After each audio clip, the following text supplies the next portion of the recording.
Hello students, today I will be teaching you class 8th CBSE board science. So let's start by the first topic, crop production and their management. Okay.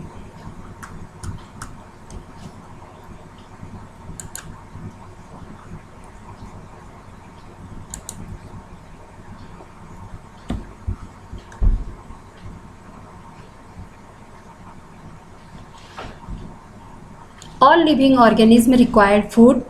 Plants can make their food themselves. Animals including human cannot make their own food. So where do animals get their food from?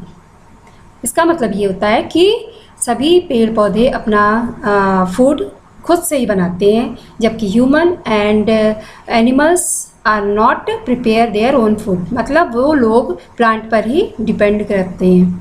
ठीक है. अच्छा, इसके बाद हम लोग देखेंगे कि जब हम लोगों को सभी लोगों को फूड की आवश्यकता होती है, रिक्वायरमेंट सभी को होती है फूड की, तो इसके लिए हमें क्या होता है, proper management and distribution of food is necessary. When plants of the same kind are grown and cultivated at one place on a large scale, it is called a crop. What is crop? Do you understand? जब एक ही तरफ के पेड़ पौधे या फसलें एक जगह पर उगाई जाती हैं तो उन्हें हम क्या कहते हैं, क्रॉप कहते हैं. Understand? For example, crop of wheat means that all the plants grown in a field are that of the plant grown in a field are that of wheat. जब क्रॉप्स, जैसे कि हमें गेहूं की फसल उगानी है और उसको एक ही जगह पर उगाया जाता है तो उसे हम कहते हैं, जिस फील्ड पर हम गेहूं की फसल को उगा रहे हैं तो उसे हम क्या कहेंगे कि हमारी कौन सी क्रॉप पैदा हुई, गेहूं की. Crop of different kind like cereals, vegetables and fruits. They can be classified on the basis of their seasons in which they grow. सभी पेड़ पौधे अलग अलग सीजन्स में अलग अलग टाइम्स पर ग्रो करते हैं. India is a very vast country. India एक बहुत बड़ी कंट्री है जहाँ पर सभी लोग बेसिकली कृषि पर ही डिपेंडेंट रहते हैं. And the climate condition like temperature, humidity, rainfall are very important for the growth of crops. Variety of crops in different parts of the country distribute the diversity. Two broad cropping pattern can be identified. These are, तो अलग अलग मौसम में अलग अलग तरह की फसलें उगाई जाती हैं. जैसे हमारे यहाँ खरीफ की फसल होती है, kharif crop, rabi crop, and these are the basic crops. The crops which are sown in a rainy season are called kharif.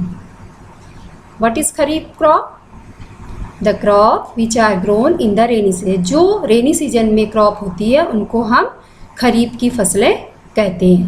The rainy season in India generally from June to September. आप सभी लोग ये जानते हैं. Paddy, maize, soybean, groundnut, cotton etcetera, these are the kharif से. अब आपको यहाँ पर एक क्वेश्चन बन सकता है कि write the name of the kharif crops. तो you know it very well. Then next crop is rabi crop. The crop grown in the winter season. अच्छा, खरीफ की क्रॉप कब होती है, रेनी सीजन में, and the rabi crop winter season में. Their time period is generally from October to March. Example of rabi crops are wheat, gram, pea, mustard and seeds. Understand? कौन कौन सी हो गई रबी क्रॉप? wheat, गेहूँ, चना, मटर, सरसों, और ये सब चीज़ें क्या हो गई, rabi crops. Besides this pulses are vegetables are grown in during summer. तो आप सभी लोग जानते हैं कि समर में डिफरेंट टाइप्स ऑफ वेजिटेबल्स भी आती, जो वो भी हमारी क्रॉप्स का ही हिस्सा होती है.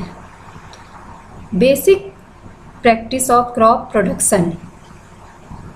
तो इतनी चीज़ें आपको समझ में आ गई. There are 2 types of crop, rabi crop and kharif crop. And their seasons are kharif crop grow in rainy season and rabi crop grow in winter season. Next topic is the basic practice of crop production. Understand? अच्छा,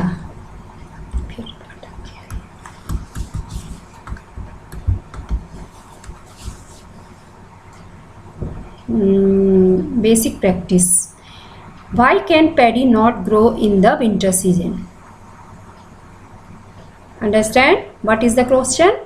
Why can paddy not grow in the winter season? Because paddy requires a lot of water. Therefore, it is grown only in the rainy season. Okay? Cultivation of crop involves several activities undertaken by farmers over a period of time.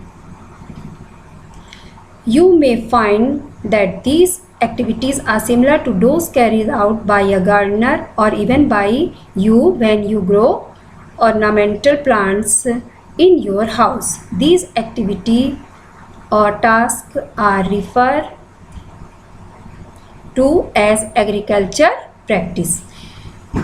मतलब कि जब हम लोग different kinds of crops या flowers या कुछ भी हम अपने गार्डन में या कहीं पर भी उगाते हैं तो उसके लिए हमें डिफरेंट टाइप की एक्टिविटी करनी पड़ती है.